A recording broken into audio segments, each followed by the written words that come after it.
ಮಾತರಂ ಮೇ ಮಾತರಿಶ್ವನ್ನ ಪಿತರತುಲಗುರೋ ಭ್ರಾತರಿಷ್ಟಾಪ್ತಬಂಧೋ ತಾಂ ನಿರ್ವ್ಯಾಜಾಂ ನಿಶ್ಚಲಾಂ ಸದ್ಗುಣಗಣಬೃಹತೀಂ ಶಾಶ್ವತೀಂ ಆಶುದೇವ ನಾರಾಯಣಂ ನಮಸ್ಕೃತ್ಯ ನರಂ ಚೈವ ನರೋತ್ತಮಂ ದೇವೀಂ ಸರಸ್ವತೀಂ ವ್ಯಾಸಂ ತತೋ ಜಯಮುದೀರಯೇ. ವಿಜಾನತಾಂ ಅವಿತ್ತಸ್ಯ ಮಧ್ವಸ್ಯ ಜಗತಿ ಗುರೋಃ ಪೂರ್ವಾಚಾರ್ಯ ಮಹಿಷ್ಠಾನಾಂ ಇಯಂ ಪ್ರಣತಿಮಾಲಿಕಾ. ಕೃಷ್ಣ ಅವತಾರ ಮಾಡಲಿಕ್ಕೆ ಅಂತ ಹೊರಟದ್ದು, ಕೃಷ್ಣ ಅವತಾರ ಮಾಡಲೇಬೇಕಿತ್ತ ಅಂತಂದರೆ ಒಂದು ದೊಡ್ಡ ಸಮಸ್ಯೆ. ಸ್ವರೂಪದಿಂದ ಕೆಟ್ಟವರು ಒಳ್ಳೆ ಪರಿಸರದಲ್ಲಿ ಬಂದರೆ ಅವ್ರನ್ನ ಡೈವರ್ಟ್ ಮಾಡೋದು ಹೇಗೆ ಅಂತ ಕೃಷ್ಣ ಅವತಾರ ಮಾಡದೆ ಬೇರೆ ದಾರಿಯೇ ಇಲ್ಲ. ಯಾಕೆಂದರೆ ಒಳ್ಳೆ ಲೀನೇಜಿನಲ್ಲಿ, ಒಳ್ಳೆ ಪೀಳಿಗೆಯಲ್ಲಿ ಕೆಟ್ಟವರು ಬಂದರೆ ಅವರನ್ನು ಜಗತ್ತು ಹೇಗೆ ಸಹಿಸಿಕೊಳ್ಳುತ್ತೆ? ಅದು ದೊಡ್ಡ ಪ್ರಾಬ್ಲಮ್. ಅದು ಒಂದು ಪ್ರಾಬ್ಲಮ್ನ ಡೆಫಿನೇಷನ್ ಏನು ಅಂತಂದರೆ,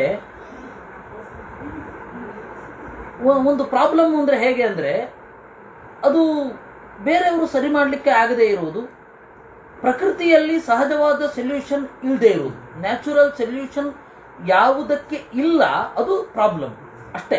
ನ್ಯಾಚುರಲ್ ಸೊಲ್ಯೂಷನ್ ಯಾವುದಕ್ಕಿಲ್ಲ ಅದು problem. That is definition of problem. Problem ಅಂದ್ರೆ ಏನು ಅಂದರೆ ಯಾವುದಕ್ಕೆ ನ್ಯಾಚುರಲ್ ಸೊಲ್ಯೂಷನ್ ಇಲ್ಲ ಅದು. ಈಗ ಪ್ಲಾಸ್ಟಿಕ್ ಪ್ರಾಬ್ಲಮ್ ಆಗಿದ್ದು ಯಾಕೆ ಅಂತಂದರೆ ನ್ಯಾಚುರಲ್ ಸೊಲ್ಯೂಷನ್ ಇಲ್ಲ ಅಂತ.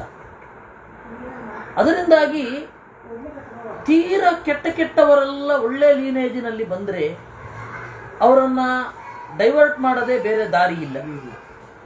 ಡೈವರ್ಟ್ ಮಾಡದೇ ಇದ್ದರೆ ಸ್ವರೂಪಭೂತವಾಗಿ ಕೆಟ್ಟವರು, ಅಬ್ಸಲ್ಯೂಟ್ಲಿ ಬ್ಯಾಡ್ ಅಂತ ಯಾವುದನ್ನು ಹೇಳ್ತೇವಲ್ಲ, ಅದಕ್ಕೆ ಹೊರಗಡೆಯ ಗುಡ್ ಕವರ್ ಹಾಕೋದ್ರಿಂದಾಗಿ ಅದೇನು ಒಳ್ಳೆಯದೇನಾಗಲ್ಲ.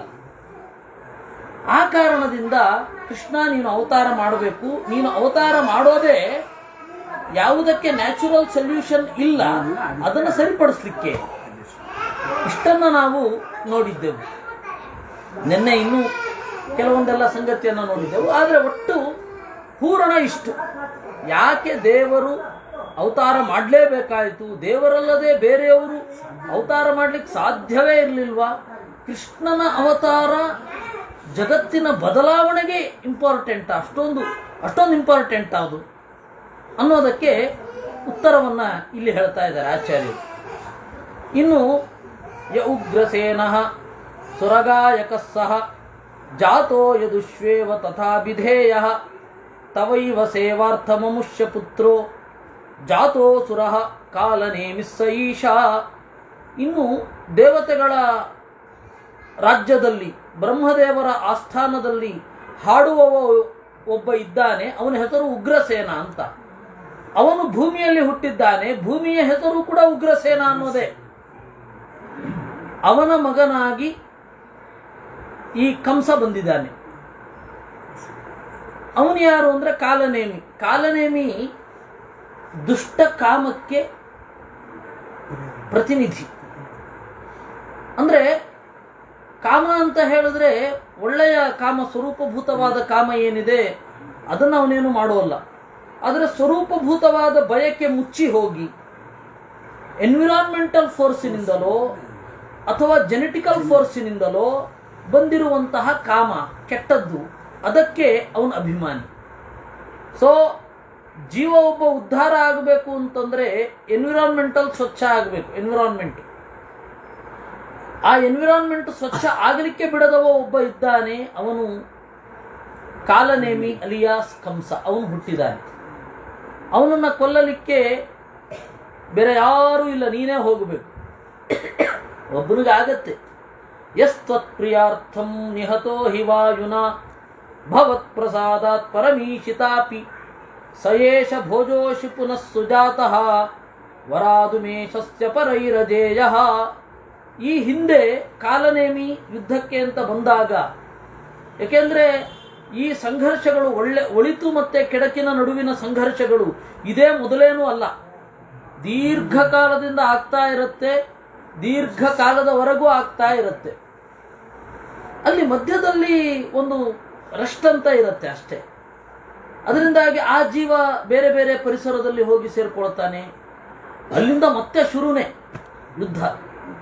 ಹೀಗಾಗಿ ಇದು ಶಾರ್ಟ್ ಟೈಮ್ ಎಂಡ್ ಅಂತ ಇಲ್ಲ, ಇಲ್ಲಿ ಮುಗಿದೋಯ್ತು ಅಂತ. ಯಾವುದು ಈ ಜೀವನದೊಂದಿಗೆ ಯಾವುದೂ ಮುಗಿಯೋಲ್ಲ, ಎಲ್ಲವೂ ಮುಂದೆ ಒರೆಯೋದೆ. ನಾವು ಈ ಪ್ರೆಸೆನ್ಸಿನಲ್ಲಿ ಇರಲ್ಲ ಅಷ್ಟೇ. ನಮ್ಮ ಪ್ರಜ್ಞೆ ಹೀಗಿರಲ್ಲ ಅಂತ ಒಪ್ಕೊಳ್ಳೋಣ, ಆದರೆ ಅದೇ ಇರಲ್ಲ ಅಂತ ಹೇಳಿ ಬರಲ್ಲ. ನಿರಂತರವಾಗಿ ನಡ್ಕೊಂಡು ಹೋಗ್ತಾ ಇರುತ್ತೆ, ಗುಡ್ ಅಂಡ್ ಬ್ಯಾಡ್. ಅದರಿಂದಾಗಿ ಈ ಹಿಂದೆ ಯುದ್ಧ ಮಾಡುವಾಗ ಮುಖ್ಯ ಪ್ರಾಣ ಅವನನ್ನು ಕೊಲ್ಲಲಿಲ್ಲ. ಯಾಕೆ ಅಂದರೆ ತ್ವತ್ಪ್ರಿಯಾರ್ಥಂ, ನಿನ್ನ ಪ್ರೀತಿಗಾಗಿ. ಸಯೇಷ ಭೋಜೇಶು ಪುನಶ್ಚ ಜಾತಃ, ಅವನೇ ಇಲ್ಲಿ ಹುಟ್ಟಿದ್ದಾನೆ. ಯಾರವನು? ಕಂಸ ಅಂತ ಕರೀತಾರೆ. ಆ ಹುಟ್ಟಿದ್ದು ಬಹಳ ವಿಚಿತ್ರವಾಗಿ. ಕಂಸ ಹುಟ್ಟಿದ್ದು ಬಹಳ ವಿಚಿತ್ರವಾಗಿ. ಸ ಔಗ್ರಸೇನೆ ಜನಿತೋ ಸುರೇಣ ಕ್ಷೇತ್ರೇ ಹಿ ತದ್ರೂಪಧರೇಣ ಮಾಯಯ ಗಂಧರ್ವಿಜೇನ ದ್ರಮಿಳೇನ ನಾಮ್ನ ಕಂಸೋ ಜಿತೋ ಯೇನ ವರಾಚ್ಛಚೀಪತಿ. ಉಗ್ರಸೇನನ ಹೆಂಡತಿ ಒಂದು ಬಾರಿ ತವರ ಮನೆಯಲ್ಲಿ ಹೂಬನದಲ್ಲಿ ತಿರುಗಾಡ್ತಾ ಇದ್ಲು. ಅವಾಗ ದ್ರಮಿಳ ಅನ್ನುವ ಗಂಧರ್ವ ಮೇಲ್ಗಡೆ ಹೋಗ್ತಾ ಇದ್ದವ ನೋಡಿದ, ಆಸೆ ಆಯಿತು. ಉಗ್ರಸೇನನ ವೇಷವನ್ನು ಧರಿಸಿಕೊಂಡು ಬಂದ. ಅವಳಿಗೆ ಗೊತ್ತಾಗಲಿಲ್ಲ, ಇಬ್ಬರೂ ಕೂಡಿದರು. ಆಮೇಲೆ ಗೊತ್ತಾಯಿತು, ಓಹ್ ಇವನು ದ್ರಮಿಳನೇ, ಇದು ಉಗ್ರಸೇನನೇ ಅಲ್ಲ ಅಂತ. ಹಾಗೆ ಹುಟ್ಟಿದ ಮಗನನ್ನ ಉಗ್ರಸೇನ ಒಂದು ಚೂರು ಪಕ್ಷಪಾತ ಮಾಡದೇನೆ ಸಹಿಸಿಕೊಂಡು ಪ್ರೀತಿಸಿ ಅವರನ್ನು ಉದ್ಧಾರ ಮಾಡಿದ, ಚೆನ್ನಾಗಿ ವಿದ್ಯೆಗಳನ್ನು ಕೊಟ್ಟ. ಒಂದು ಚೂರು ತನ್ನ ಔರಸ ಪುತ್ರರು ಅಂತನ್ನುವಷ್ಟೇ ಪ್ರೀತಿಯಿಂದ ಸಾಕಿದ. ಅವನ ಒಳ್ಳೆತನಕ್ಕೆ ಇವನು ಕೊಟ್ಟ ಬೆಲೆ ಏನು? ಅಪ್ಪನನ್ನು ಕಟ್ಟಿ ಹಾಕಿ ಸೆರೆಮನೆಯಲ್ಲಿ ದೂಡಿ ಇವನು ರಾಜ್ಯಭಾರ ಶುರು ಮಾಡಿದ್ದಾನೆ. ಇಂತಹ ಕಂಸನನ್ನು ಕೊಲ್ಲಬೇಕು. ಸರಿ, ಇಂತಹ ಕಂಸನನ್ನು ಕೊಲ್ಲಬೇಕು ಅಂತಂದ್ರೆ ಹೇಗೆ ಕೊಲ್ಲಬೇಕು? ಅದರ ಮೆಥಡಾಲಜಿಯನ್ನ ಮುಂದೆ ಹೇಳ್ತಾರೆ. ಒಬ್ಬ ಅಪರಾಧಿ ಯಾವ ಅಪರಾಧವನ್ನು ಎಸಗದೆ ಒಳಗಡೆಯಿಂದ ವಿಪರೀತ ಕ್ರಿಮಿನಲ್ ಮೈಂಡ್ ಸೆಟ್ ಇರುತ್ತೆ, ಆದರೆ ಯಾವುದು ಆಪರೇಷನಲ್ ಅಲ್ಲ, ಯಾವುದೂ ಕೂಡ ಕಾರ್ಯಕೃತವಾಗಿಲ್ಲ. ಅಂತಹ ಸಂದರ್ಭದಲ್ಲಿ ಅಂತಹ ಅಪರಾಧಿಗಳನ್ನು ಹೇಗೆ ಡೀಲ್ ಮಾಡಬೇಕು ಅನ್ನೋದನ್ನು ಶಾಸ್ತ್ರ ಹೇಳುತ್ತೆ. ಅದರಿಂದ ಅವನನ್ನು ಯಾವ ರೀತಿ ಕೊಲ್ಲಬೇಕು ಅಂತ ಹೇಳಿ ನಿನಗೆ ಗೊತ್ತು, ನೀನು ಇಲ್ಲಿ ಹುಟ್ಟಬೇಕು. ಆ ಕಂಸನ ಸಮಸ್ಯೆಗಳು ಏನೇನು ಅಂತ ಹೇಳ್ತಾರೆ. ಅವನು ಜಗತ್ತಿಗೆ ಮಾಡಿದ ಪ್ರಾಬ್ಲಮ್ಗಳೇನೇನು?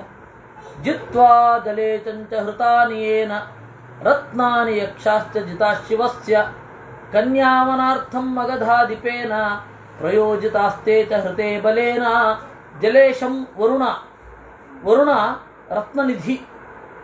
ನೀವು ವರುಣನಿಂದ ಅಭಿಮನ್ಯಮಾನವಾದ ಕಡಲನ್ನು ನೋಡಿದರೆ, ಕಡಲ ತಡಿಯಲ್ಲಿ ಇರುವ ರತ್ನಗಳನ್ನು ನೋಡಿದರೆ ನಿಮಗೆ ಬೆರಗಾಗ್ತದೆ. ಹೀಗಾಗಿ ಆ ರತ್ನಗಳನ್ನು ಪ್ರಜ್ಞಾಪೂರ್ವಕವಾಗಿ ಇಟ್ಟುಕೊಂಡಿರುವ ಜಾಗ ವರುಣನ ಲೋಕ. ಆ ವರುಣನನ್ನು ಗೆದ್ದು ಅಲ್ಲಿಂದ ತಂದಿದ್ದಾನೆ. ಆಮೇಲೆ ಕುಬೇರನನ್ನು ಗೆದ್ದಿದ್ದಾನೆ. ಜರಾಸಂಧ ಅಂತ ಹೇಳಿ ಒಬ್ಬ ಇದ್ದ, ಅವನು ಮಗಧ ದೇಶದ ಒಡೆಯ, ಅಂದರೆ ಈಗಣ ಬಿಹಾರ್. ಮೊದಲು ಮಗಧವನ್ನ ಅಂಗ ಅಂತ ಕರಿತಾ ಇದ್ರು. ಅಂಗ ಅಂತನ್ನುವ ದೇಶದ ಹೆಸರಿದ್ದಾಗ ಇವನು ಆಳಿದ್ದು. ಆಮೇಲೆ ಆ ದೇಶಕ್ಕೆ ಮಗಧ, ಆ ಮಗಧ ಅಂತ ಆದ ಮೇಲೆ ಅದು ವಿಹಾರ ಅಂತ ಆಯಿತು. ಕಾರಣ ಏನು ಅಂದರೆ ಅಲ್ಲಿ ಬೌದ್ಧರ ದೇವಸ್ಥಾನಗಳು ಜಾಸ್ತಿ ಇತ್ತು. ಬೌದ್ಧರ ಮಠವನ್ನ ವಿಹಾರ ಅಂತ ಕರೀತಾರೆ. ಉತ್ತರದವರು ಬಗಳನ್ನು ಇಂಟರ್ಚೇಂಜ್ ಮಾಡಿ ಮಾತನಾಡ್ತಾರೆ. ಅವರು ಬೀರೇಂದ್ರ ಬೀರ ಬಿಕ್ರಮ ಶಾಹ ಅಂತ ಹೇಳುವವರು. ಹಾಗೆ ವಿಹಾರ ಬಿಹಾರ ಆಯಿತು. ಅದರಿಂದ ಈ ಮಗಧಾಧಿಪೇನ ಜರಾಸಂಧ ಏನಿದ್ದಾನೆ, ಅವನು ತನ್ನ ಕನ್ಯೆಯರಿಗೆ, ತನ್ನ ಹೆಣ್ಣು ಮಕ್ಕಳಿಗೆ ರಕ್ಷಣೆಯನ್ನು ನೀಡುವ ಸಲುವಾಗಿ ಶಿವನ ಭೂತಗಳನ್ನು ಕರೆಸಿಕೊಂಡಿದ್ದ. ಅವರನ್ನು ಗೆದ್ದ, ಇಬ್ಬರನ್ನು ಮದುವೆ ಮಾಡಿಕೊಂಡ. ಜರಾಸಂಧ ಏನು ಸಾಮಾನ್ಯ ಅಲ್ಲ. ಸವಿಪ್ರಚಿತ್ತಿಶ್ಚ ಜರಾಸುತೋ ಭೂತ್ ವರಾದ್ವಿಧಾತುರ್ಗಿರಿಶ್ಚ ಚೈವ ಸರ್ವೈರಜೇಯೋ ಬಲಮುತ್ತಮಂ ತಥೋ ಜ್ಞಾತ್ವೈವ ಕಂಸಸ್ಯ ಮುದಾಸುತೆ ದದೌ. ವಿಪ್ರಚಿತ್ತಿ ಅಂತ ಹೇಳಿ ಒಬ್ಬ ಇದ್ದಾನೆ, ಆ ಕಾಲನೇಮಿಯ ಅಸಿಸ್ಟೆಂಟು. ಯಾವಾಗ? ಮೊದಲು. ಆ ವಿಪ್ರಚಿತ್ತಿ ಅವನೇ ಜರಾಸಂಧನಾಗಿ ಬಂದದ್ದು. ಅವನಿಗೆ ಎಲ್ಲರ ವರ ಇತ್ತು, ರುದ್ರದೇವರ, ಬ್ರಹ್ಮದೇವರ. ಯಾಕೆ ಅಂದರೆ ಸಾಧನೆ ಮಾಡಬೇಕು ಅಂತಂದರೆ ಬಲ ಬೇಕು. ಅವರವರು ಒಳಿತೋ ಕೆಡಕೋ ಸಾಧನೆ ಮಾಡಬೇಕು. ಅವರು ಕೆಟ್ಟ ಕೆಲಸ ಮಾಡಬೇಕು ಅಂದರೆ ಕೆಟ್ಟ ಕೆಲಸ ಮಾಡಬೇಕು. ಅವರಿಗೂ ಶಕ್ತಿಯನ್ನು ದೇವತೆಗಳೇ ಕೊಡೋದು. ಒಳ್ಳೆಯವರೇನಿದ್ದಾರೆ ಅವ್ರಿಗೂ ಶಕ್ತಿಯನ್ನು ದೇವತೆಗಳೇ ಕೊಡೋದು. ಅದರಿಂದಾಗಿ ಆ ವಿಪ್ರಚಿತ್ತಿ ಜರಾಸಂಧ ಆಗಿ ಬಂದಿದ್ದಾನೆ. ಅವನಿಗೆ ಒಳ್ಳೆಯ ಬಲ ಇದೆ. ಕಂಸ ತನ್ನ ಮಕ್ಕಳನ್ನು ಎತ್ಕೊಂಡು ಹೋದಾಗ ದುಃಖ ಪಡಲಿಲ್ಲ. ಏಕೈಕ ಒಳ್ಳೆಯವರ ಅಂತ ಹೇಳಿ ಅವನಿಗೆ ಹೆಣ್ಣು ಮಕ್ಕಳನ್ನು ಕೊಟ್ಟ. ಜರಾಸಂಧನಿಗಿರುವ ಬಲ ಕಂಸನಿಗೇನೇನೂ ಇರಲಿಲ್ಲ. ಆದರೂ ಕೂಡ ತಾಮಸ ಗುಣ ಒಂದೇ, ನನ್ನ ಥರನೇ ಇವನು ದುಷ್ಟ ಅಂತ ಹೇಳಿ ಆಂತರಂಗಿಕ ಸ್ನೇಹ. ಅವನು ಭವಭೂತಿ ಒಂದು ಮಾತು ಹೇಳ್ತಾನೆ ಉತ್ತರ ರಾಮಚರಿತದಲ್ಲಿ, ವ್ಯತಿಷಜತಿ ಪದಾರ್ಥಾನ್ ಆಂತರಃ ಕೋಪಿ ಹೇತು. ಇಬ್ರು ಸ್ನೇಹಿತರಾಗೋದು ಯಾಕೆ? ಒಳಗಡೆ ಯಾವುದೋ ಒಂದು ಸಮಾನ ಧರ್ಮ ಇರುತ್ತೆ ರೀ, ಅದು ಅವರಿಬ್ಬರನ್ನ ಒಟ್ಟು ಕೂಡಿತತ್ತೆ. ಅದು ಏನ್ ಬೇಕಾರಾಗಿರ್ಬೋದು, ಒಳ್ಳೇದಾಗಿರ್ಬೋದು, ಕೆಟ್ಟದಾಗಿರ್ಬೋದು. ವ್ಯತಿಷಜತಿ ಪದಾರ್ಥಾನ್ ಆಂತರ ಕೋಪಿ ಹೇತು ಅಂತ. ಅದರಿಂದಾಗಿ ಅವರಿಬ್ಬರಿಗೆ ಭಾರಿ ಸ್ನೇಹ. ವಸ್ತುತಃ ನಿವಾರಯ ಮಾತನ ಕಂಸ ಬುದ್ಧತಂ ಹೇಳ್ತಾನೆ. ಕಂಸನನ್ನ ತಡೆಯಲಿಲ್ಲ. ಜರಾಸಂಧನಿಗೆ ಅವತ್ತು ಇದ್ದ ಬಲ, ಸಾಮಾಜಿಕ ಪ್ರತಿಷ್ಠೆ, ಅವನು ಎಲ್ಲರನ್ನ ಗುಡ್ಡೆ ಹಾಕಿಕೊಂಡದ್ದು. ಅವನು ಸ್ವತಃ ಶೈವಾಗಮಗಳನ್ನು, ವೈದಿಕವಾದ ವಿರೋಧಿ ಆಗಮಗಳನ್ನು ಪಾಠ ಹೇಳ್ತಾ ಇದ್ದ. ಯಾವ ರೀತಿ ಭೀಮಸೇನ ವೇದಶಾಸ್ತ್ರಗಳನ್ನು ಪಾಠ ಮಾಡ್ತಾ ಇದ್ದ, ತದ್ವಿರುದ್ಧ ಅವನು ಶೈವಾಗಮಗಳನ್ನು ಪಾಠ ಮಾಡ್ತಾ ಇದ್ದ, ಪಾಶುಪತಾಗಮವನ್ನ. ಆದರೆ ಒಂದು ಒಳ್ಳೆಯದೇನು ಅಂದರೆ ಅವನು ಯಾವತ್ತೂ ಚಾರ್ವಾಕ ಅಂತೂ ಅಲ್ಲ, ನಾಸ್ತಿಕ ಅಂತೂ ಅಲ್ಲ. ಅದೊಂದು ಒಳ್ಳೆಯದು. ಆ ವಿಪ್ರಚಿತ್ತಿ ಏನಿದ್ದಾನೆ ಅವನು ಜರಾಸಂಧ ಆದ. ಇದನ್ನ ಮಹಾಭಾರತವೂ ಹೇಳಿದೆ ಆಪದ್ಧರ್ಮ ಪರ್ವದಲ್ಲಿ. ವಿಪ್ರಚಿತ್ತಿ ರೀತಿ ಖ್ಯಾತಃ ಯ ಆಸೀತ್ ದಾನವರ್ಷಭ ಜರಾಸಂಧ ಇತಿ ಖ್ಯಾತಃ ಸ ಆಸೀನ್ ಮನುಜರ್ಷಭ ಅಂತ ಮಹಾಭಾರತವೂ ಅಂಶಾವತರಣ ಪರ್ವದಲ್ಲಿ ಇವನನ್ನ ವಿಪ್ರಚಿತ್ತಿ ಅಂತಾನೆ ಹೇಳಿದೆ. ಅವನು ಎಲ್ಲ ಕಡೆ ತನ್ನ ಜನರನ್ನ ಇಟ್ಟುಕೊಂಡಿದ್ದ. ಎಲ್ಲ ರಾಜರನ್ನೂ ಕೂಡ ಕೈಗೊಂಬೆಗಳನ್ನಾಗಿ ಮಾಡಿಕೊಂಡು ತನ್ನವರನ್ನ ಅಲ್ಲಲ್ಲಿ ಇಡ್ತಾ ಇದ್ದ. ಜರಾಸಂಧ ಅವತ್ತು ಮಾಡಿದ ಕೆಲಸ ಹಾಗೆ. ಇವನು ನರಕಾಸುರ ಎಲ್ಲ ಹೆಣ್ಣು ಮಕ್ಕಳನ್ನ ಎತ್ತಿಟ್ಕೊಂಡಿದ್ದ. ಇವನು ಎಲ್ಲ ಗಂಡು ಮಕ್ಕಳನ್ನ ಒಂದು ಕಡೆ ಕೂಡ ಹಾಕಿಬಿಟ್ಟಿದ್ದ. ಹೀಗೆ ಎರಡು ದೊಡ್ಡ ಸಮಸ್ಯೆಗಳು ಕಾಡ್ತಾ ಇವೆ. ಅದನ್ನು ಪರಿಹಾರ ಮಾಡಲಿಕ್ಕೆ ಸ್ವಾಮಿ ನೀನು ಬರಬೇಕು ಅಂತ ಕೇಳಿದ್ರಂತೆ. ಆಮೇಲೆ ಇನ್ನೂ ಇದೆ ಲಿಸ್ಟು. ಹತೌ ಪುರಾಯೌ ಮಧುಕೈಟ ಭಾಕ್ಯೌ ತ್ವಯೈವ ಹಂಸೋಡಿಭಕಶ್ಚ ಜಾತೌ ವರಾದಜೇಯೌ ಗಿರಿಶಸ್ಯ ವೀರೌ ಭಕ್ತೌ ಜರಾಸಂಧ ಮನುಸ್ಮತೌ ಶಿವೇ. ಮಧು ಮತ್ತೆ ಕೈಟಭ ಅಂತನ್ನುವ ಇಬ್ಬರು ರಾಕ್ಷಸರಿದ್ದರು. ಅವರನ್ನು ನೀನು ಮೊದಲು ಕೊಂದಿದ್ದೆ. ಅವರೇ ಈಗ ಇಲ್ಲಿ ಹಂಸಡಿಭಿಕರಾಗಿದ್ದಾರೆ. ಈ ಹಂಸ ಮತ್ತು ಡಿಭಕರ ಪ್ರಸಂಗದಲ್ಲಿ ಅದು ಒಂದು ಪ್ರಮಾಣ ಶ್ಲೋಕವನ್ನು ನಮ್ಮ ಗುರುಗಳು ಬರೆದಿದ್ರು. ಹಂಸ ಡಿಭಕರು ಮೂಲದಲ್ಲಿ ಯಾರು ಅಂತನ್ಲಿಕ್ಕೆ ಹರಿವಂಶದ ಆಮೇಲೆ ವಾವಿಳ್ಳ ರಾಮಸ್ವಾಮಿಗಳ ಪಾಠವನ್ನು ಹಿಡಿದುಕೊಂಡು ಬರೆದಿದ್ರು. ಆದರೆ ಅದೇನೋ ಗೊಂದಲದಲ್ಲಿ, ಅಂದರೆ ಏನೋ ಗಡಿಬಿಡಿಯಲ್ಲಿ ಇದನ್ನು ಬಿಟ್ಬಿಟ್ಟಿದ್ರು, ಆಕರ ಗ್ರಂಥದ ಸಂಖ್ಯೆಯನ್ನು ಬಿಟ್ಬಿಟ್ಟಿದ್ರು. ಅಂದರೆ ಯಾವ ಮೂಲದಿಂದ ಇದು ಬಂದದ್ದು ಅಂತ ಬರೆದಿಡಬೇಕಲ್ಲ. ಇಂತಹ ವರ್ಷನ್, ಇಂತಹ ಅಧ್ಯಾಯ, ಇಂತಹ ಶ್ಲೋಕ, ಇಂತಹ ಸಂಖ್ಯೆ ಅಂತ ಬರೀಬೇಕಲ್ಲ. ಅದು ಗಡಿಬಿಡಿಯಲ್ಲಿ ಅಧ್ಯಾಯದ ಸಂಖ್ಯೆ ಅವನ್ನೆಲ್ಲ ಬರೋದಿರಲಿಲ್ಲ. ನಾನು ಮತ್ತು ಸಂದೀಪ್ ಅವರು ಅವತ್ತು ನಮ್ಮ ಗುರುಗಳ ಮನೆಗೆ ಹೋದ್ವಿ. ಅವರಿಗೆ ನೆನಪಿದ್ದು ಇದೆಯೋ ಇಲ್ಲೋ ಗೊತ್ತಿಲ್ಲ, ಪ್ರಾಯ ನೆನಪಿರಬಹುದು ಅವರಿಗೆ. ಅದನ್ನು ಪುಸ್ತಕ ಇಟ್ಟುಕೊಂಡು ನೀನೊಮ್ಮೆ ನೋಡು, ನನಗಿದು ಎಲ್ಲಿಂದ ಬರೆದಿದ್ದೇನೆ ಅಂತ ಗೊತ್ತಾಗ್ತಾ ಇಲ್ಲ. ನೀನೊಮ್ಮೆ ನೋಡು ಅಂತ ಹೇಳಿದ್ರು. ನೋಡಿದ್ವಿ, ಅದೆಲ್ಲೂ ಸಿಗಲಿಲ್ಲ.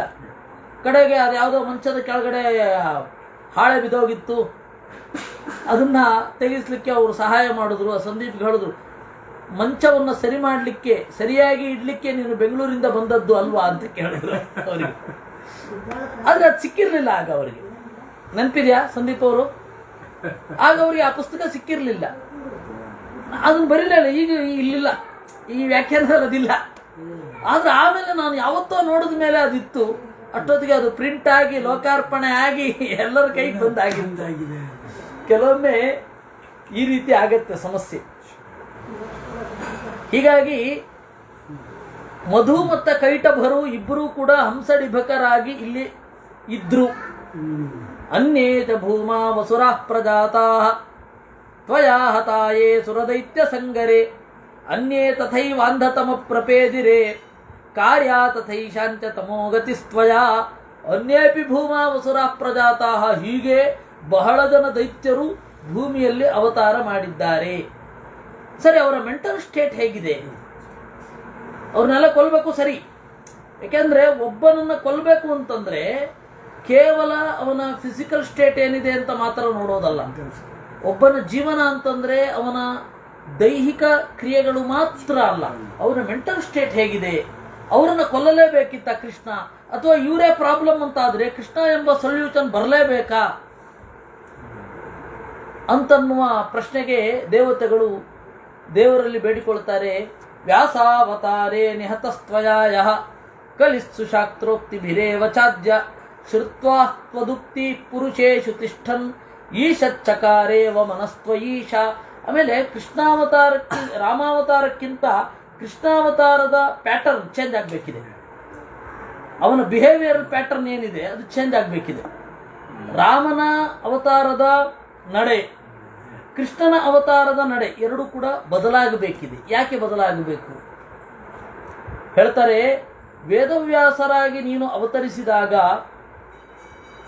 ಕೆಟ್ಟ ಸ್ವರೂಪ ಅವರಲ್ಲಿ ತರ್ಕ ಸೇರಿ ಗೊಂದಲಗೆಡ್ತಾ ಇತ್ತು. ಯಾಕೆಂದರೆ ಶುದ್ಧವಾದ ತರ್ಕವನ್ನು ವೇದವ್ಯಾಸರು ಬ್ರಹ್ಮತರ್ಕವನ್ನು ಎಡಿಟ್ ಮಾಡಿ ಕೊಟ್ಟಿದ್ದಾರೆ. ಅದರಿಂದಾಗಿ ಶುದ್ಧವಾದ ತರ್ಕ ಅವರ ತಲೆ ಒಳಗಡೆ ಹೋಗ್ತಾ ಇದೆ, ಅದು ಹೊರಗಡೆ ಇದ್ದು, ದಟ್ ಈಸ್ ಎಕ್ಸ್ಟರ್ನಲ್. ಅವರ ಒಳಗಡೆಯ ಸ್ವರೂಪ ಇದೆಯಲ್ಲ ಅದಕ್ಕೆ ವಿರುದ್ಧ. ಆ ರೀತಿ ವಿರುದ್ಧ ಇದ್ದಾಗ ಅವರು ಸಾಧನೆ ಮಾಡೋದಾದರೂ ಹೇಗೆ? ಒಳ್ಳೆಯವರಿಗೆ ಒಳ್ಳೆಯದರಲ್ಲಿ ಎಷ್ಟು ಕನ್ವಿಕ್ಷನ್ ಇರಬೇಕು, ಕೆಟ್ಟವರಿಗೆ ಕೆಟ್ಟದರಲ್ಲಿ ಅಷ್ಟು ಕನ್ವಿಕ್ಷನ್ ಇರಬೇಕು. ಆ ಕನ್ವಿಕ್ಷನ್ ಇಲ್ಲದೇನೆ ಕೆಲಸವೇ ಮಾಡಲಿಕ್ಕಾಗಲ್ಲ, ಅವರವ್ರ ಸಾಧನೆ ಅವರವ್ರು ಮಾಡಲಿಕ್ಕಾಗಲ್ಲ.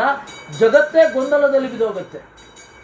ಯಾಕೆಂದರೆ ಜಗತ್ತು ಎರಡು ವಿರುದ್ಧವಾದ ಟೂ ಪೋಲ್ಸ್, ತೀರ ವಿರುದ್ಧವಾದ ಎರಡು ವಲಯಗಳಿರಬೇಕು, ಒಳ್ಳೆಯದು ಮತ್ತು ಕೆಟ್ಟದ್ದು. ಒಳ್ಳೆಯವರಿಗೆ ಒಳ್ಳೆಯದರಲ್ಲಿ ಎಷ್ಟು ಕನ್ವಿಕ್ಷನ್ ಇರಬೇಕು, ಕೆಟ್ಟವರಿಗೆ ಕೆಟ್ಟದರಲ್ಲಿ ಅಷ್ಟು ಕನ್ವಿಕ್ಷನ್ ಇರಬೇಕು. ಕೆಟ್ಟದರಲ್ಲಿ ಕನ್ವಿಕ್ಷನ್ ಬರದ ಹಾಗೆ ವೇದವ್ಯಾಸಾವತಾರದಲ್ಲಿ ನೀನು ಪ್ರೆಸೆಂಟ್ ಮಾಡಿದ ತರ್ಕ ಅವರ ತಲೆ ಒಳಗಡೆ ರಿಂಗಣಿಸ್ತಾ ಇದೆ. That is the problem. ಯಾಕೆಂದರೆ ಅವರ ಸ್ವರೂಪ ಕೆಟ್ಟದಾಗಿದೆ, ಹೊರಗಡೆಯಿಂದ ಬರತಕ್ಕಂತಹ ತರ್ಕ ಶುದ್ಧವಾಗಿದೆ. ಇದನ್ನು ಒಪ್ಲಿಕ್ಕಾಗ್ತಾ ಇಲ್ಲ, ಬಿಡ್ಲಿಕ್ಕಾಗ್ತಾ ಇಲ್ಲ. ಆ ಗೊಂದಲದಲ್ಲಿದ್ದರೆ ಅವರು ಸಾಧನೆ ಮಾಡೋದು ಹೇಗೆ? ಈ ಕಲಿಯೂ ಕೂಡ ಎಲ್ಲ ಪುರುಷರ ಒಳಗಡೆ ಇದ್ದು ಅವರನ್ನು ಕೆಟ್ಟದರತ್ತ ಪ್ರಚೋದಿಸಲಿಕ್ಕೆ ಅಂತ ಹೋದವ ನಿನ್ನ ಒಳ್ಳೆಯ ತರ್ಕದಿಂದ ಗೊಂದಲಕ್ಕೀಡಾಗ್ತಾ ಇದ್ದೇನೆ, ಏನಾಗ್ತಾ ಇದೆ ಇದು ಅಂತ. ಇನ್ನು ರಾಮಾವತಾರದೊಂದು ಎಫೆಕ್ಟ್ ಇದೆ. ಕೃಷ್ಣಾವತಾರದ ನಿನ್ನ ಬಿಹೇವಿಯರಲ್ ಪ್ಯಾಟರ್ನ್ ಹೇಗಿರಬೇಕು ಅಂತಂದ್ರೆ ರಾಮಾವತಾರದ ಸೈಡ್ ಎಫೆಕ್ಟ್ ಅನ್ನು ನೋಡಿಕೊಂಡು ಕೃಷ್ಣಾವತಾರದ ಬಿಹೇವಿಯರಲ್ ಪ್ಯಾಟರ್ನ್ ತೀರ್ಮಾನ ಆಗಬೇಕು. ಏನದು? ಇದೆಲ್ಲ ದೇವರ ಮುಂದೆ ಅವರು ಒಪ್ಪಿಸ್ತಾ ಇರೋದು. ರಾಮಾತ್ಮನಾಯೇ ನಿಹತಾಶ್ಚ ರಾಕ್ಷಸಾಃ ದೃಷ್ಟ್ವಾ ಬಲಂ ತೇಪಿ ತದಾ ತವಾದ್ಯ ಸಮಂ ತವಾನ್ಯಂ ನಹಿ ಚಿಂತಯಂತಿ ಸುಪಾಪಿನೋಪೀಶ ತಥಾ ಹನುಮತಃ. ನೀನು ರಾಮನಾಗಿದ್ದಾಗ ಎಲ್ಲ ದೈತ್ಯರನ್ನ ಕೊಂದೆ. ಅವರಿಗೆ ನಿನ್ನ ಅಗಾಧವಾದ ಬಲ, ಅಂದರೆ ನಾನು ಹೇಳಿದ್ನಲ್ಲ, ಅಲೌಕಿಕವಾದ ಬಲವನ್ನು ಲೋಕದ ಒಳಗಡೆ ನೋಡಿದ್ದಾರೆ. ಅದರಿಂದಾಗಿ ಅವರಿಗೆ ಗೊಂದಲ ಮೂಡಿದೆ. ಅದರಿಂದ ನೀನು ಕೃಷ್ಣಾವತಾರದಲ್ಲಿ ಅಮಾನುಷವಾದ ಬಲವನ್ನು ತೋರಿಸಬೇಕೇ ವಿನಃ ಅಲೌಕಿಕವಾದ ಬಲ ಅಲ್ಲ. ಅದರಿಂದಾಗಿ ನೀವು ರಾಮಾಯಣ ಮಹಾಭಾರತದ ದೊಡ್ಡ ವ್ಯತ್ಯಾಸ ಏನು ಅಂತಂದ್ರೆ, ರಾಮಾಯಣದಲ್ಲಿ ಅಲೌಕಿಕವಾದ ಬಲ, ಆದರೆ ಮಹಾಭಾರತದಲ್ಲಿ ಕೇವಲ ಅಮಾನುಷ ಅಷ್ಟೆ. ಮನುಷ್ಯರಿಗೆ ಆಗಲ್ಲ ಇದು, ಆದರೆ ಇಟ್ ಇಸ್ ಪಾಸಿಬಲ್. ಆ ತರಹದ ನಿನ್ನ ಬಿಹೇವಿಯರಲ್ ಪ್ಯಾಟರ್ನ್ ಅನ್ನು ತೋರಿಸಬೇಕು. ಅದಕ್ಕಾಗಿ ಶಿಶುಪಾಲ ಮುಂದೆ ಎಲ್ಲವನ್ನು ತನ್ನ ಲಾಜಿಕ್ಕಿನಿಂದ ಬೇರೆ ತರಹ ಕಾಣುತ್ತಾ ಹೋಗ್ತಾನೆ. ಕೃಷ್ಣ ಏನು ದೊಡ್ಡವನು, ಅರ್ಕ ಪ್ರಮಾಣವು ಎದಿತವು, ಎಕ್ಕೆಯ ಗಿಡದಂತಹ ಗಿಡ ಬೆಳೆಸ್ಬಿಟ್ರೆ ಕೃಷ್ಣ ದೊಡ್ಡವನಾ ಅಂತ ಕೇಳ್ತಾನೆ. ಯಾಕೆ ಅಂದ್ರೆ ಆ ಬಿಹೇವಿಯರ್ ಪ್ಯಾಟರ್ನ್ ಚೇಂಜ್ ಆಗಿದೆ. ಆದ್ದರಿಂದ ಬಲ ಅದೇ ಇದೆ, ಆದರೆ ಅವನ ವರ್ತನೆಗಳು ಬದಲಾಗಿದೆ, ಕಾಲ ಬದಲಾಗಿದೆ, ಶಕ್ತಿ ಅನ್ನೋದು ಹೆಚ್ಚು ತೋರಿಸ್ತಾನೆ, ಎಕ್ಸ್ಪೋಸ್ ಆಗ್ತಾ ಇಲ್ಲ. ಈ ಎಲ್ಲ ಕಾರಣಗಳಿಂದ, ಯಾಕೆಂದ್ರೆ ಮಾನುಷ ಶಸ್ತ್ರಗಳಿದೆ, ಅಮಾನುಷವಾದ ಶಸ್ತ್ರ ಅಲ್ಲ, ಮಾಮೂಲಿ ಕಮ್ಮಾರರು ತಯಾರು ಮಾಡುವ ಆಯುಧಗಳ ತರಹನೇ ಇಟ್ಕೊಂಡು ಹೋರಾಡ್ತಾ ಇದ್ದಾನೆ. ಇದೆಲ್ಲ ನೋಡಿ ರಾಮನ ಒಂದು ಬಿಹೇವಿಯರ್ ಪ್ಯಾಟರ್ನ್ ಅನ್ನು ನೋಡಿ, ಅವನ ವರ್ತನೆ, ಅವನ ಬಲ, ಅವನ ಒಂದು ಚಿಂತನೆ ಹೇಗೆ ಎಕ್ಸ್ಪೋಸ್ ಆಗತ್ತೆ ಇತ್ಯಾದಿಗಳನ್ನು ನೋಡಿ ಗೊಂದಲದಲ್ಲಿ ಬಿದ್ದಿದ್ದಾರೆ. ನಾವೇ ತಪ್ಪಿರಬಹುದಾ, ಅವನೇ ಸರಿ ಇರಬಹುದಾ ಅಂತ. ಈ ಕನ್ವಿಕ್ಷನ್ ಇಲ್ಲದೆ ಹೋದ್ರೆ ಭಾರಿ ಕಷ್ಟ. ಒಂದೋ ಕೆಟ್ಟದ್ರ ಬಗ್ಗೆ ಕನ್ವಿಕ್ಷನ್ ಇರಬೇಕು, ಒಂದೋ ಒಳ್ಳೆಯದ್ರ ಬಗ್ಗೆ ಕನ್ವಿಕ್ಷನ್ ಇರಬೇಕು. ಎರಡರ ನಡುವೆ ಇದ್ರೆ ಏನು, ಹೆಂಗೆ ಜಗತ್ತು ಮೂವೇ ಆಗಲ್ಲ. ಜಗತ್ತು ನಿರಂತರವಾಗಿ ಬದಲಾಗಬೇಕು ಅಂತಂದ್ರೆ ಇದು ಅನಿವಾರ್ಯ. ಈ ಹಿನ್ನೆಲೆಯಲ್ಲಿ ನೀನು ದಯವಿಟ್ಟು ಕೃಷ್ಣನಾಗಿ ಬರಬೇಕು, ನಿನ್ನ ಬಲವನ್ನ ಬೇರೆ ರೀತಿ ತೋರಿಸ್ಬೇಕು.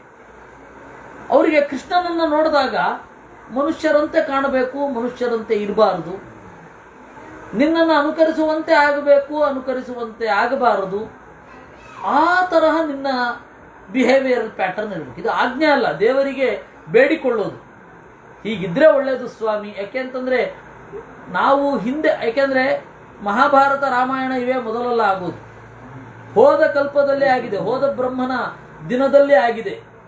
ಬ್ರಹ್ಮನ ಪ್ರತಿ ದಿನ 824 ಕೋಟಿ ವರ್ಷಗಳಲ್ವಾ, 840 ಕೋಟಿ, ಸಾರಿ, 420 ಕೋಟಿ ಹಗಲು, 420 ಕೋಟಿ ವರ್ಷಗಳು ಹಗಲು, 420 ಕೋಟಿ ವರ್ಷ ರಾತ್ರಿ.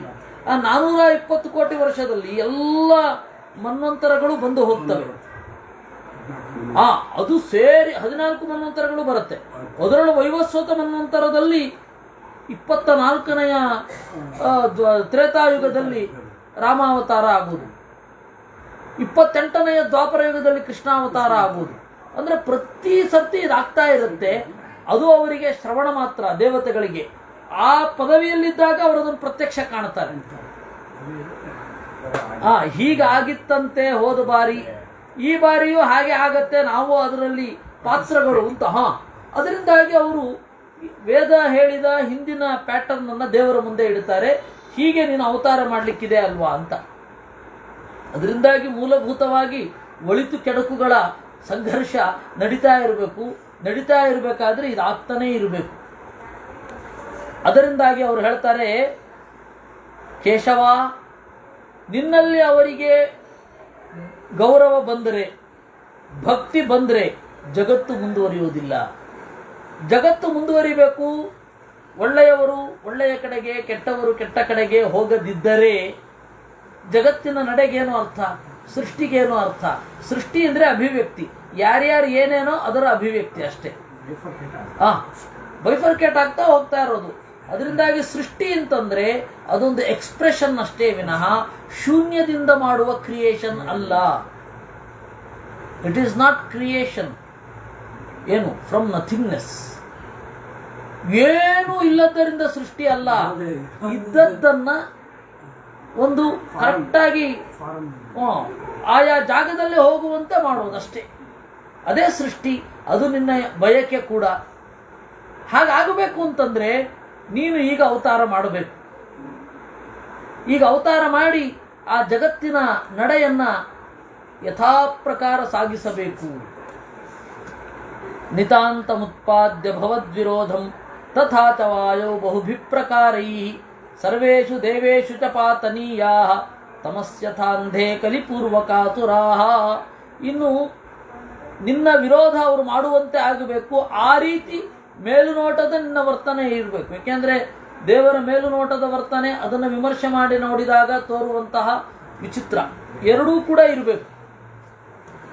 ನಿತಾಂತಮುತ್ಪಾದ್ಯ ಹತೌ ಚ ಯೌ ರಾವಣ ಕುಂಭಕರ್ಣೌ ತ್ವಯಾ ತ್ವದೀಯೌ ಪ್ರತಿಹಾರ ಪಾಲೌ ಮಹಾಸುರಾವೇತಯುತೌ ಹಿ ಶಾಪಾತ್ ತ್ವಯೈವ ತಾವದ್ಯ ವಿಮೋಚನೀಯೌ. ಆಮೇಲೆ ಇನ್ನೂ ಹಲವಾರು ಕೆಲಸಗಳಿದೆ ಅಂತ ಸುಮಾರೊಂದು 28-30 ಕಾರಣಗಳನ್ನು 28ರಿಂದ 30 ಕಾರಣಗಳನ್ನು ಪಟ್ಟಿ ಮಾಡ್ತಾರೆ. ಕೃಷ್ಣ ಬರದೆ ಸಾಧ್ಯವೇ ಇಲ್ಲ ಅಂತ ಅನ್ಲಿಕ್ಕೆ. ಅದರಲ್ಲಿ ಆ ಹಲವಾರು ಕಾರಣಗಳಲ್ಲಿ ಒಂದು ರಾವಣ ಮತ್ತು ಕುಂಭಕರ್ಣರು ಹುಟ್ಟಿದ್ರು. ಆ ರಾವಣ ಮತ್ತು ಕುಂಭಕರ್ಣರು ಕೆಟ್ಟ ಮೋರೆಯವರಾಗಿ ಯಾಕೆ ಹುಟ್ಟಿದ್ದು ಅಂತಂದ್ರೆ, ವರಾಹರ ರೂಪಿ ಪರಮಾತ್ಮನನ್ನು ನೋಡಿ ಹಿರಣ್ಯಾಕ್ಷ, ನರಸಿಂಹ ರೂಪಿ ಪರಮಾತ್ಮನನ್ನು ನೋಡಿ ಹಿರಣ್ಯಕಶಿಪು ಮನಸ್ಸಿನಲ್ಲಿ ಎಂಥ ಕೆಟ್ಟ ಮುಖ ಅಂತ ಅಂದುಕೊಂಡು ಸತ್ರು. ಹೀಗಾಗಿ ಆ ರಾವಣ ಕುಂಭಕರ್ಣರು ಕೆಟ್ಟ ಮೊರೆಯವರು. ಅಲ್ಲಿ ನಾರ್ಮಲ್ ರಾಮನನ್ನು ನೋಡಿದ್ರು, ಮನುಷ್ಯರ ತರಹದ ಮುಖ, ಅದನ್ನು ನೋಡಿ ಮನುಷ್ಯ ಮುಖ ಅಂತ ಅನ್ಕೊಂಡು ಸತ್ರು. ಅದರಿಂದಾಗಿ ಇಲ್ಲಿ ಚಂದ ಇದ್ರಂತೆ ಅವರು.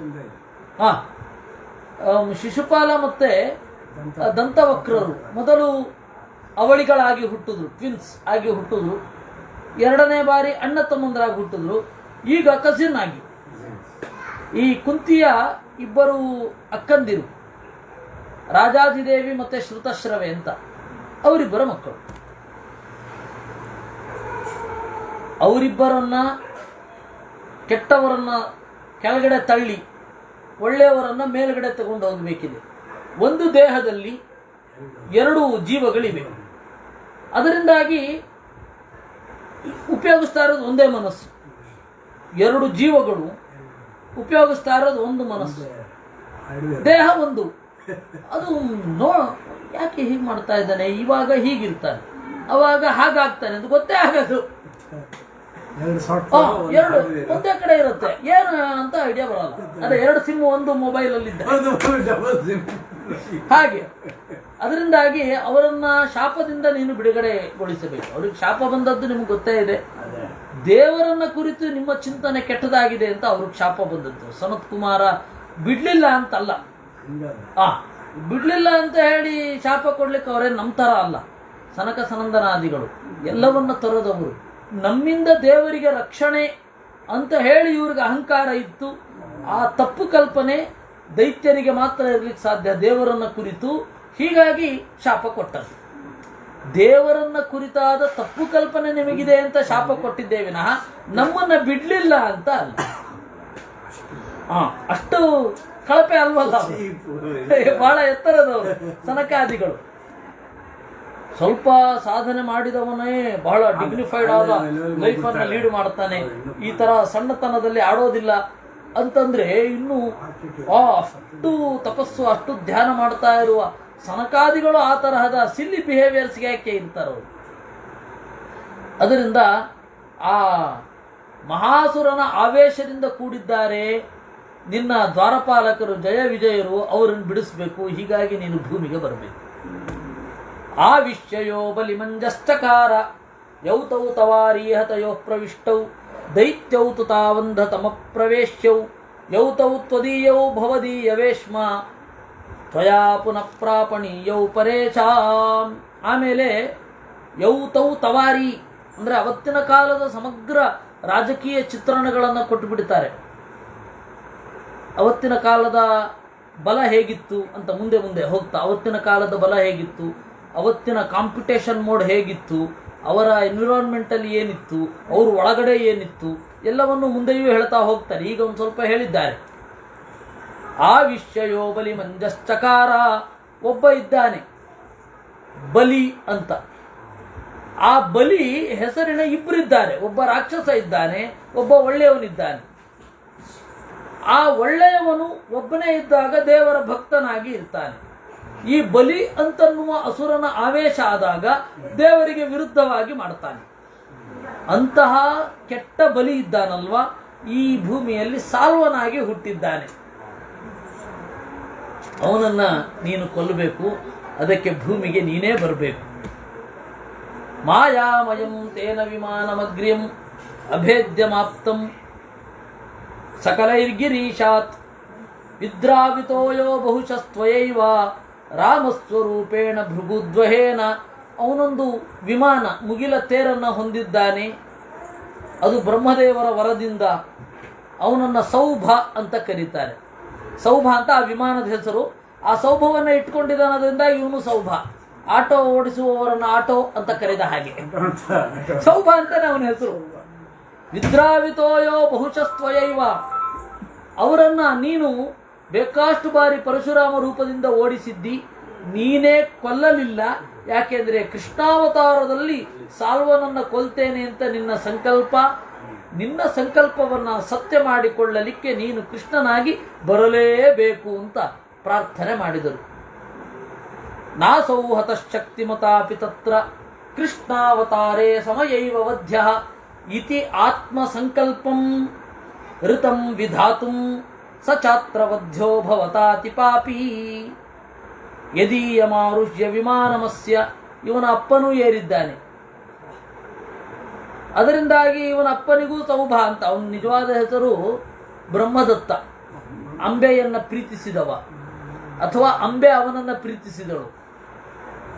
ಅಲ್ಲ, ಅವಾಗ ಇವನೆಲ್ಲ ಹೋಗಿದ್ದ? ಅವಾಗ ತಪಸ್ಸಿನಲ್ಲಿದ್ದ. ಹೀಗಾಗಿ ಅವನಿಗೂ ಮತ್ತೆ ಭೀಷ್ಮರಿಗೂ ವಿರೋಧ ಆಗಲಿಲ್ಲ. ಜರಾಸಂಧ ಯಾಕೆ ಭೀಷ್ಮರ ಮೇಲೆ ಬೀಳಲಿಲ್ಲ ಅಂದ್ರೆ ರಾಜನೇ ಅಲ್ಲ ಅಂತ ಒಂದು ತಿರಸ್ಕಾರ ಇತ್ತು. ರಾಜನೇ ಅಲ್ಲ, ಎಂತ ಯುದ್ಧ ಮಾಡೋದು? ಅವನು ಕೆಟ್ಟದ್ರೊಳಗೆ ಒಂದು ಒಳ್ಳೇದು, ಒಂದು ಬಹಳ ಡಿಗ್ನಿಫೈಡ್ ವಿಲನ್ ಅವನು. ಯಾರು? ಜರಾಸಂಧ. ಈ ತರಹ ಇವತ್ತಿನ ರಾಜಕೀಯ ಪರಿಸ್ಥಿತಿ ಭೂಮಿಯಲ್ಲಿ ಇದೆ. ಅದರಿಂದ ಇದೆಲ್ಲ ಒಂದು ಹಂತಕ್ಕೆ ತಂದು ಸರಿ ಮಾಡಿ ವೇದದ ಸರಿಯಾದ ದಾರಿಯನ್ನು ಜನರಿಗೆ ತೋರಿಸಿಕೊಡ್ಲಿಕ್ಕಾಗಿ. ಏಕೆಂದರೆ ಗಡಿ ಇವೆಲ್ಲ ಸರ್ಫೇಷಿಯಲ್, ಒಂದು ದೇಶದ ಗಡಿ, ಒಂದು ಇದಲ್ಲ. ನಿಜವಾಗಿ ಇವೆಲ್ಲ ಮೂಲಭೂತವಾಗಿ ಇರೋದು ಪ್ರಜ್ಞೆಯಲ್ಲಿಯೇ, ಎಲ್ಲ ಬೌದ್ಧಿಕವೇ. ಅದರಿಂದ ಅದನ್ನೆಲ್ಲ ನೇರ್ಪು ಮಾಡಬೇಕು. ಅದರಿಂದ ಸ್ವಾಮಿ ನೀನು ಮೇಲ್ಗಡೆಯಿಂದ ಕೆಳಗಡೆ ಇಳಿಯಬೇಕು ಅಂತಂದು. ಇನ್ನೂ ಪ್ರಾರ್ಥನೆಗಳಿದೆ, ಇನ್ನೂ ಸುಮಾರು ಇದೆ. ಅದನ್ನೆಲ್ಲ ನಾವು ನಾಳೆ ನೋಡೋಣ ಅಂತ ಹೇಳ್ತಾ ಇವತ್ತು ಒಂದು ಸ್ವಲ್ಪ ಬೇಗ ಮುಗಿಸ್ತಾ ಇದ್ದೇನೆ. ಹೀಗೆ ಕೃಷ್ಣನ ಕಥೆಯನ್ನು ಏನು ನೋಡಿದ್ದೇವೆ, ಇದರ ಮುಂದುವರಿಕೆ ನಾಳೆ ಆಗುತ್ತೆ. ಕೃಷ್ಣಾರ್ಪಣಮಸ್ತು.